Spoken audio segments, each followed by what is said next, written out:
Most small YouTubers fail, but not for the reason you might think. If you're struggling to grow, you could be making some common mistakes, and I know, because I made them too. A lot of YouTubers think success happens overnight. They see viral videos, getting tons of views, and believe they just need one lucky break.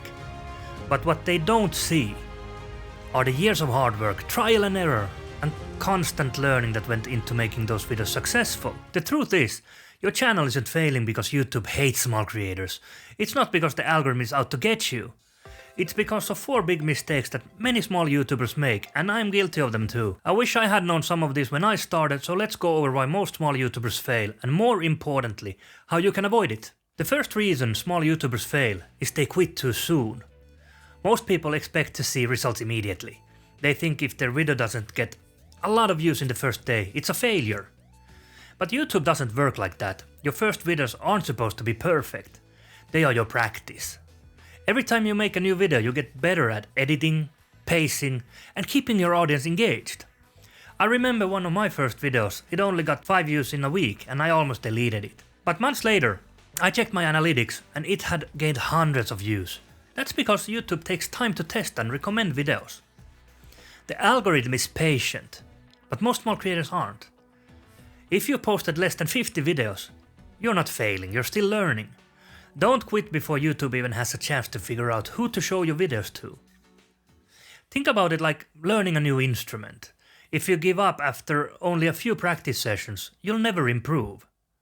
Every video you make is a chance to learn, grow, and get better at creating content. Another reason small YouTubers fail is they rely on fake support. When you start your channel, you probably tell your family and friends. They subscribe, like your videos maybe, and maybe leave nice comments.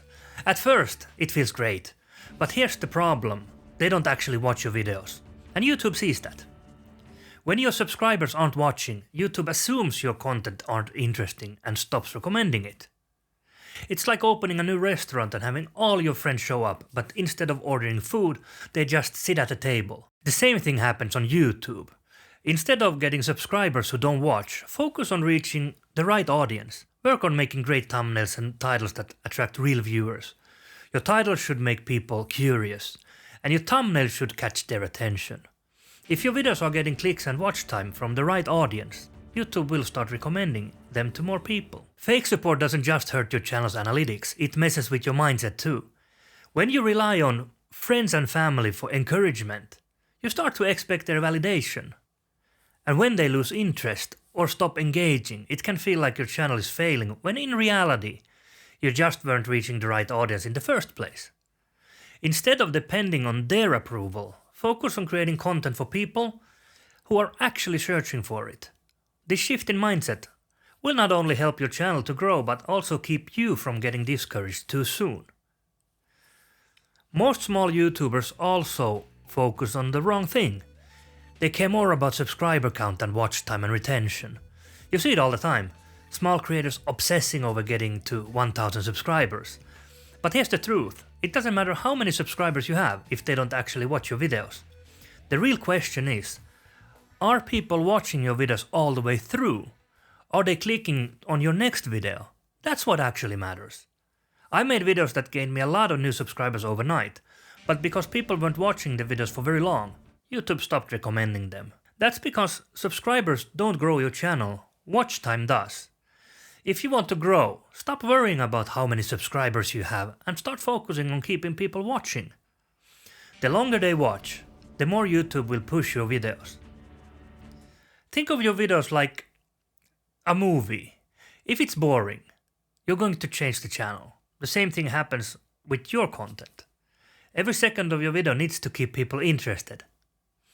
And here's a trick most successful YouTubers use. Before you start scripting, ask yourself, why would someone care about this?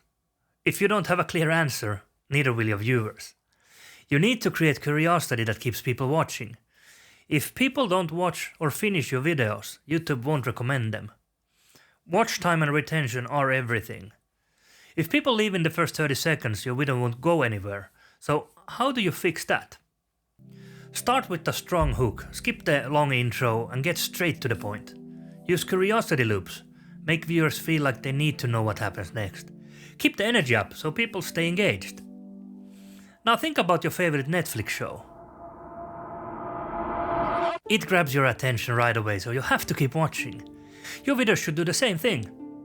If you don't hook viewers in the first few seconds, they're gone. People have endless options on YouTube, so you need to make them feel like they can't afford to click away. Here's another tip. Your first 10 seconds should be unpredictable. Most YouTubers start their videos the same way, and people get bored. Instead, surprise your viewers with a unique question, an interesting fact, or an unexpected moment. If they think they already know what's coming, they won't stay to watch. So let's go over everything one more time. If you want to grow on YouTube in 2025, here's what you need to avoid. Don't quit too early. YouTube takes time to recognize your content and push it to the right audience. Don't rely on fake support. You need real viewers, not just friends and family who don't actually watch. Don't focus only on subscribers. Retention and watch time matter way more. Most small YouTubers fail, but you don't have to. If you're struggling, don't quit. Fix these mistakes and I promise your channel will start to grow. Now I wanna hear from you. What's been the hardest part of growing your channel? Drop a comment below. And if you wanna see the biggest lessons I've learned as a small creator, watch this video next. I'll see you there.